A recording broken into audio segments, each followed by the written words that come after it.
రేపే మనకు అతిపెద్ద అమావాస్య రాబోతుంది. ఈ అమావాస్య రోజున ఖచ్చితంగా గుమ్మానికి ఇది కట్టండి. అయితే ఇది కొత్త అమావాస్య ఉగాదికి ముందు వస్తుంది కదండి. అందుకే మీరు ఏంటంటే గనక మీ ఇంటి గుమ్మానికి ఇది కడితే చాలండి. మీ సర్వ దరిద్రాలు పోతాయి, అష్టైశ్వర్యాలు సిద్ధిస్తాయి, అన్ని విధాలుగా కూడా బాగా కలిసి వస్తుందన్నమాట. ఎలాంటి సమస్యలు ఉండవని చెప్పొచ్చు. కాబట్టి గుమ్మానికి ఖచ్చితంగా ఇది కట్టుకోండి. అంటే నార్మల్గా మన ఇంటికి ఇది కట్టడం వల్ల ఏం జరుగుతుందంటే గనకనండి, ఒక రకంగా చెప్పాలంటే మన ఇంట్లో ఎన్నో కష్టాలు, బాధలు, ఇబ్బందులు ఏర్పడుతూ ఉంటాయి. చాలా వరకు కూడా మన ఇల్లు మనకు అనుకూలించాలని మనం ప్రయత్నాలు చేస్తూ ఉంటాం. అయినా కానీ కొన్ని సార్లు ఏంటంటే మన ఇల్లు మనకు అనుకూలించదు, చాలా ఇబ్బందులు కలుగుతూ ఉంటాయి. ఇంట్లో అనారోగ్య సమస్యలు రావటం, ఆరోగ్యాలు సరిగ్గా ఉండకపోవటం, అలానే కాకుండా ఇంట్లో దరిద్రాలు, సమస్యలు, కష్టాలు, బాధలు ఇదంతా కూడా ఏంటంటే మన ఇంటి పరంగా మనం అనుభవిస్తూ ఉంటాం కదా. అలాంటివన్నీ కూడా పోయి కొత్త సంవత్సరం అంటే ఉగాది ఒక రోజు ముందు మనకు అమావాస్య కదా, అయితే దీన్ని కొత్త అమావాస్యగానే పరిగణిస్తారనమాట. అందుకే అమావాస్య రోజున కొన్ని నియమాలను పాటించుకుంటూ ఎవరైతే గుమ్మానికి ఇది కడతారో అలాంటి వాళ్ళ యొక్క జీవితం అనేది మారిపోతుందని మనకు శాస్త్రాల్లో చెప్పబడుతుంది. అయితే ఇది ఏంటంటే కనుక ఒక రకంగా చెప్పాలంటే చాలా శక్తివంతమైన పరిహారం. అంటే చేసిన తర్వాత మీరే అండి ఆశ్చర్యపోతారు, ఆశ్చర్యానికి గురవుతారు. ఎలా చేయాలో తెలుసుకునే ముందు ఒక చిన్న రిక్వెస్ట్ అండి, వీడియోకి ఒక లైక్ ఇవ్వండి, ఛానల్ని కొత్తగా చూస్తున్నట్టయితే సబ్స్క్రైబ్ చేసుకోండి, వీడియోని పూర్తిగా చూడండి. ఇక ఆ తర్వాత ఏంటంటే కనుక ఈ పరిహారం చేసుకోండి, మీకు మంచి జరుగుతుంది, కానీ చెడైతే జరగదు. దీనివల్ల మీకు చాలా అద్భుతమైన ఫలితం వస్తుందన్నమాట. మీరే ఏంటంటే ఆశ్చర్యపోతారు. అంటే ఇంత బాగా మాకు ఫలితం వస్తుందా అన్నట్టుగా ఆశ్చర్యపోతారు. మన ఇంటి మీద కూడా ఏంటంటే కనుక నరదిష్టి అండి. నరదిష్టి చాలా ఇబ్బంది పెడుతుంది, బాధ పెడుతుంది. నరదిష్టి వల్ల కూడా మనం సఫర్ అవుతూ ఉంటాము. నరదిష్టి ఏంటంటే కనుక మనని పట్టి పీడిస్తూ ఉంటుంది కదా, దాని నుంచి కూడా మనం బయటపడవచ్చు అనమాట. దాని నుంచి కూడా మనం బయటికి రావడానికైతే 99% అవకాశం అయితే ఉంటుంది. మన ఇల్లు మనకు బాగుండాలన్నా, శత్రువు అంటే కంటి నుంచి మన ఇంటిని మనం రక్షించుకోవాలన్నా సరేనండి, ఈ పరిహారం మీకు అనుకూలిస్తుంది అనమాట. కొంతమందికి ఏంటంటే తిదివార నక్షత్రాలు వస్తే కూడా పడవు కదా, అలాంటి వాళ్ళు కూడా ఈ పరిహారం చేయొచ్చు. మీ ఇంటి పరంగా మీరు ఏంటంటే కనుక చాలా అలసిపోయారు, చాలా పరిహారాలు చేశారు, అయినప్పటికీ కూడా ఏం పెద్దగా ఫలితాలు రాలేదు, చాలా ఇబ్బంది పడిపోయామనుకునేవారు మాత్రం ఖచ్చితంగా ఈ పరిహారం అయితే చేసేసుకోండి. దీనివల్ల 99% మనం ముందే చెప్పాం కదా, మనకేంటంటే కనుక అంటే మంచి జరుగుతుందన్నమాట. ఇక తర్వాత రేపు అమావాస్య కదా, అయితే అమావాస్య రోజున ఖచ్చితంగా గుర్తుపెట్టుకోండి, ముఖ్యంగా కొన్ని నియమాలను పాటించాలి. అమావాస్య రోజున ఇంట్లో నాన్ వెజ్ని వండకూడదు, నల్లటి వస్త్రాలు ధరించకూడదు, గోర్లు కత్తిరించడం, జుట్టు కత్తిరించుకోవటం, అలానే కాకుండా దూర ప్రయాణాలు చేయటం ఇటువంటివి చేయకూడదండి. ఇవి చేస్తే ఏంటంటే మనమే కోరి కష్టాలను తెచ్చుకున్న వారం అవుతామన్నమాట.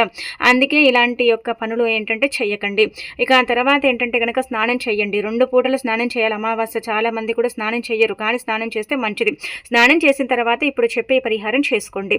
ఒక ఎరుపు రంగు వస్త్రం కొత్తది తీసుకోండి. ఇది 3 నెలల వరకే ఉంటుంది, 3 నెలల తర్వాత తీసి పడేయాలన్నమాట. అందుకే కొత్త ఒక ఎరుపు రంగు వస్త్రం తీసుకోండి. అంటే రైక ముక్కలు ఉంటాయి కదా, ఒకటి తీసేసుకోండి. బ్లౌజ్ పీస్ తీసుకొని అందులో 4 నల్లగవ్వలు, 1 టీ స్పూన్ అన్ని నవధాన్యాలు, చిటికెడు కుంకుమ పసుపు, 1 స్పూన్ అంత గల్లులుప్పు, 1 కొబ్బరికాయ పెట్టండి. అలా పెట్టేసిన తర్వాత అందులో ఏంటంటే 5 చుక్కలు అత్తరు చల్లండి. మా దగ్గర అత్తరు లేదండి అనుకుంటారు కదా, అలాంటి వారు ఏంటంటే కనుక కొద్దిగంత రోజ్ వాటర్ని చిలకరించండి, చల్లకండి, చిలకరించండి. అత్తరు ఉంటే 5 చుక్కలు ఇలా ఏంటంటే కనుక డ్రాప్స్ వస్తూ ఉంటాయి కదా, అది చల్లండి. నార్మల్గా ఇప్పటి వరకు మీ ఇంట్లో అత్తరు లేదు, మేము తెచ్చుకోలేదనుకుంటారు కదా, అయితే అత్తరు తెచ్చుకోండి. 30 రూపాయలు 20 రూపాయలు పెడితే ఎక్కడైనా లభిస్తుంది, మనకి ఎక్కడైనా దొరుకుతుందండి. మల్లెపూలతో అంటే వాసన కలిగి ఉండేది, జాస్మిన్ స్మెల్తో ఉండేది కానీ, లేదంటే కనుక రోజ్ అంటే మనకు గులాబీ పూలతో ఉండే కానీ తెచ్చుకోవాలన్నమాట. చాలా ఫ్లేవర్స్ ఉంటాయి, అవన్నీ మనకు అవసరం లేదు. ముఖ్యంగా లక్ష్మీదేవి అనుగ్రహం కలగాలి, ఇల్లు బాగుండాలి, ఇంటి పరంగా బాగుండాలంటే ఈ 2 అనమాట. ఒకటి జాస్మిన్ స్మెల్ కలిగినది, ఇంకొకటి ఏంటంటే కనుక రోజ్ స్మెల్ కలిగినది అనమాట. ఈ 2 ఉపయోగపడతాయి పరిహార పరంగా మనం చూసుకుంటే. కాబట్టి 20-30 రూపాయలు ఉంటుంది, చిన్నదైనా సరే తెచ్చుకోవచ్చు. చిన్న బాటిల్ 30-20 రూపాయలు ఉంటుంది. ఆ తర్వాత ఏంటంటే కనుక ఒకసారి తెచ్చి పెట్టుకుంటే అది సంవత్సరాల కొద్దీ మనకు పనిచేస్తుందండి. పెద్దగా అవసరం లేదు, ఒక 2 చుక్కలే. ఎంత వాసన వస్తుందంటే కనుక అంత మంచి వాసన వస్తుందన్నమాట. ఒక పాజిటివ్ వైబ్స్ అనేది కూడా మనం మన కళ్ళతో చూడగలుగుతామని చెప్పొచ్చు. కాబట్టి ఖచ్చితంగా ఏంటంటే అత్తరైతే కొన్నింటికి తెచ్చుకోండి. కొబ్బరికాయ తెచ్చుకుంటే దాని మీద పిలక ఉంటుంది కదా, మనం ఏంటంటే జుట్టు అంటాం, పిలక అంటాం కదా, అది తీయకండి. నార్మల్గా పీచ్ అంతా కూడా తీసేసిన కొబ్బరికాయ పిలక తీయకూడదు అనమాట. పరిహార పరంగా కొబ్బరికాయని అలా తీసి వాడకూడదు, దాని మీద ఏంటంటే కనుక పిలక ఉండాలి, పీచు. ఇంకా తర్వాత ఏంటంటే మనము చూసుకుంటే నల్లగవలు నరదిష్టిని పోగొడతాయి. నరదిష్టిని ఏంటంటే కనుక పగలగొడతాయి. నరదిష్టితో పాటు మన ఇంటి మీద ఎవరైనా సరే, మనం అంటే గిట్టని వారి చెడు ప్రయోగాలు చేస్తూ ఉంటారు కదండి, అవి మనం చూస్తూ ఉంటాం, బాధపడుతూ ఉంటాం. ఆ చెడు ప్రయోగాలు ఏంటంటే కనుక మనని చాలా ఇబ్బంది పెడుతూ ఉంటాయి. ఆ ప్రయోగాల వల్లనే మన లైఫ్ అనేది ఏంటంటే కనుక తారుమారు అవుతూ ఉంటుంది కదా. మరి అలా అవ్వకుండా ఉండాలంటే తప్పనిసరిగా మీరు ఇలా ఇవన్నీ కూడా పెట్టేయండి. ఈ నల్లగవలు ఖచ్చితంగా కావాలి. 4 దొరకకపోయినా పర్వాలేదు, 2 తెచ్చుకోండి, ఇవి పూజా షూట్స్లో దొరుకుతాయి. ఇంకా తర్వాత గల్లులుప్పు మన ఇంట్లో ఉంటుంది కదా, దొడ్డుప్పు, రాక్ సాల్ట్, రాళ్ళ ఉప్పు అంటాం కదా, అది తెచ్చుకోండి. 1 టీ స్పూన్ చిన్నది, చిటికెడు కుంకుమ, పసుపు, నవధాన్యాలు. నవధాన్యాలు నవగ్రహాలకు అంకితం చేయబడతాయి. గ్రహ శాంతి అంటాం కదా, అంటే గ్రహాలు అనుకూలిస్తాయి, గ్రహశాంతి జరుగుతుంది. ఇల్లు మనకేంటంటే కనుక గృహం మనకు అనుకూలిస్తుంది. దీని కాన్సెప్ట్ అదనమాట. అందుకే ఇలా నవధాన్యాలు తెచ్చేసుకోండి. మనం ఏంటంటే ఇంటి పునాది వేసినప్పుడు బేస్మెంట్స్ అంటే వేస్తాం కదా, అప్పుడు ఏంటంటే అంతకంటే ముందు నవధాన్యాలను ఖచ్చితంగా అందులో చల్లడం జరుగుతుంది. ఇది చాలా మందికి తెలిసే ఉంటుంది కదండి. నవధాన్యాలు అయితే నవగ్రహాలకు అంకితం చేయబడతాయండి. ఇక ఇవన్నీ కూడా ఒక కొబ్బరికాయ, నవధాన్యాలు, 4 నల్ల గవ్వలు, అలానే కాకుండా చిటికెడు కుంకుమ, పసుపు, 1 స్పూన్ అంత గల్లులుపు, అలానే ఏంటంటే కనుక 2 చుక్కలంత అత్తరు చల్లేసి దాన్ని ఏంటంటే కనుక చక్కగా మూట కట్టి, ఇంకా తర్వాత దానికి ఏంటంటే ధూపం చూయించండి. ఇలా ధూపం చూయించిన తర్వాత మీరు చక్కగా అండి ఇంకా మూట కట్టేసి మీ ఇంటి సింహద్వారానికి కట్టండి. కొంతమందికి ఏంటంటే బయట నుంచి కట్టుకునే అంత వీలు ఉండదు కదండి, కట్టుకోలేమండి, నలుగురు చూస్తారండి, నవ్వుకుంటారండి అనుకుంటారు కదా, అలాంటి వాళ్ళు ఏంటంటే ఇంట్లో నుంచి కట్టుకోండి. అంటే ఇంట్లో సింహద్వారం అంటే మనం ఇంట్లో నుండి బయటికి వెళ్ళేటప్పుడు, బయట నుంచి ఇంట్లోకి వచ్చేటప్పుడు మన నడినెత్తి మీద ఆ మూట ఉండాలన్నమాట. ఒకటి గుర్తుపెట్టుకోండి, ఒకవేళ మీ ఇంటి పరంగా ఏదైనా సరే ఇబ్బంది, బాధ, కష్టం, నష్టం ఎక్కువగా ఉంది, తీవ్రంగా ఉంది, చాలా వరకు కూడా మేము ఇబ్బంది పడిపోతున్నాం అనుకుంటారు కదా, అలాంటి వాళ్ళు ఒకవేళ ఇది కడితే వెంటనే ఏంటంటే కనుక కట్టిన 48 గంటలు కానీ వారం రోజులకు కానీ ఆ కొబ్బరికాయ అనేది కుళ్ళిపోతుందన్నమాట. అలాంటప్పుడు ఏం చేయండి అంటే కనుక మీరు తీసేసి పడేయండి. మీ దిష్టి పోయినట్టు, మీ ఇంటికి పట్టిన పీడ పోయినట్టు, మీ ఇంటి మీద ఉండే చేతబడి చెడు ఉంటుంది కదా, అది తొలగిపోయినట్టు అని అర్థం అనమాట. అందుకే తీసేసి వెంటనే పడేసేయండి, సరిపోతుందండి. ఇంకా తర్వాత ఒకవేళ బాగానే ఉందనుకోండి, పెట్టేయండి. 3 నెలలు 6 నెలలు బాగానే పనిచేస్తుంది. నాకు పెద్దగా ఏంటంటే కనుక ఇబ్బంది ఉండదు. 3 నెలలు 4 నెలలు 6 నెలల వరకు ఇంకా ఉంటుంది. 6 నెలల తర్వాత ఉండదండి. ఏదైనా సరే సంవత్సరాల కొద్ది అయితే ఉండదు. మన చేతులతో మనం చేసుకుంటాం కాబట్టి ఏంటంటే కనుక మనం నిష్ట నియమాలతోనే చేసుకుంటాం. స్నానం చేసి పరిహారం చేయండి. స్నానం చేయకుండా చేశారనుకోండి ఏం పెద్దగా ఫలితం కూడా రాదనమాట. ఇది కూడా మీరు గుర్తుపెట్టుకోవాలన్నమాట. ఇలా ఏంటంటే చక్కగా ఈ పరిహారం చేసేసి ఇంకా రిజల్ట్ అనేది పొందండి. మీ జీవితాన్ని మార్చుకోండి. మీ జీవితంలో ఉండే అనేక రకాల సమస్యల్ని, కష్టాలను, బాధల్ని తీసేయండి. ఇంటి పరంగా బాగాలేదు, ఇంటి పరంగా కలిసి రావటం లేదు, ఇల్లు మాకు అనుకూలించటం లేదు, ఇంటి వాతావరణం సరిగ్గా లేదని బాధపడే వారికి ఈ పరిహారం పనిచేస్తుందని శాస్త్రాల్లో అంటే క్లుప్తంగా చెప్పబడుతుందన్నమాట. అంటే మనం బయటికి వెళ్ళి డబ్బులు ఖర్చు పెట్టి పరిహారం చేయించుకొని వచ్చుకుంటాం కదండి, వాళ్ళు కూడా యాజ్ ఇట్ ఈస్గా ఇదే చేస్తారండి. వాళ్ళు ఏం పెద్దగా ప్రత్యేకించి ఏం చేయరు. అందుకే మనం ఏంటంటే కనుక వేలకు డబ్బులు పెట్టి పరిహారం చేసే దానికంటే కూడా మన చేతులతో మనం చేసుకుంటున్నాం కదా, మన చేతులతో మనం చేసుకుంటున్నాం కాబట్టి మనకి ఇంకా అధికంగా ఫలితం వస్తుందన్నమాట. అధికంగా మనం ఏంటంటే ఫలితం పొందొచ్చు. కాబట్టి కొత్త ఎరుపు రంగు వస్త్రం తీసుకోండి. ఈ ఎరుపు రంగు వస్త్రం కూడా ఒక రకంగా చెప్పాలంటే అదృష్టానికి చిహ్నంగా భావిస్తారు. దురదృష్టాన్ని తొలగించడానికి, అదృష్టాన్ని తెచ్చిపెట్టడానికి, అన్ని విధాలుగా కూడా మనకు బాగా కలిసి వచ్చేలాగా చేయటానికి ఈ ఎరుపు రంగు వస్త్రం అనేది ఉపయోగపడుతుందన్నమాట. ఇలా ఈ ఎరుపు రంగు వస్త్రంలో ఇవన్నీ పెట్టి మూట కట్టి దానికి ధూపం చూయిస్తాం. ధూప్ స్టిక్తోనైనా సరే చూయించండి, లేదంటే కనుక నార్మల్గా అగరబత్తుల ధూపమైనా సరే చూయించండి. అలా చూయించి కట్టండి. ఇంకా ఈ కొత్త సంవత్సరం అంటే తెల్లారితే మనకు ఉగాది. ఇంకా ఉగాది మనకు ఎంత బాగుంటుందంటే కనుక మనం అసలు ఎక్స్పెక్ట్ చేయమండి. అంత చక్కగా కలిసి వస్తుందన్నమాట. అంత చక్కగా ఏంటంటే కనుక మనకు పనిచేసే పరిహారం అంటే సిద్ధిస్తుంది. అన్ని విధాలుగా కూడా బాగా కలిసి వస్తుందన్నమాట అండి. కాబట్టి ఖచ్చితంగా గుర్తుపెట్టుకోండి, పరిహారం చేయండి. ఇంటి గుమ్మానికి కట్టేసి వదిలేయండి. ఒకవేళ అది కుళ్ళిపోతే తీసేసి పడేయండి. చాలా వరకు కూడా మీకు ఏంటంటే అద్భుతమైన ఫలితాలను అయితే తెచ్చిపెట్టే పరిహారం అనమాట. మీకే ఏంటంటే అనిపిస్తుందండి, మీ ఇల్లు మీకు ఎలా అనిపిస్తుంది, అలానే కాకుండా మీ ఇల్లు మీకు ఎలా అనుకూలిస్తుంది, మీ ఇంటి వాతావరణం ఎలా ఉంది, ఇది కట్టిన తర్వాత మీకు ఎలాంటి రిజల్ట్ అనేది వచ్చింది, ఇది కట్టక ముందుకు మీ ఇల్లు ఎలా ఉంది అనేది ఏంటంటే కనుక అంతా మీకు అంటే కళ్ళకు కట్టినట్టు అర్థమైపోతుంది అనమాట. శాస్త్రాల ప్రకారం ఏంటంటే ఈ పరిహారం అత్యంత శక్తివంతమైన పరిహారం అనేది చెప్పబడుతుందన్నమాట అండి.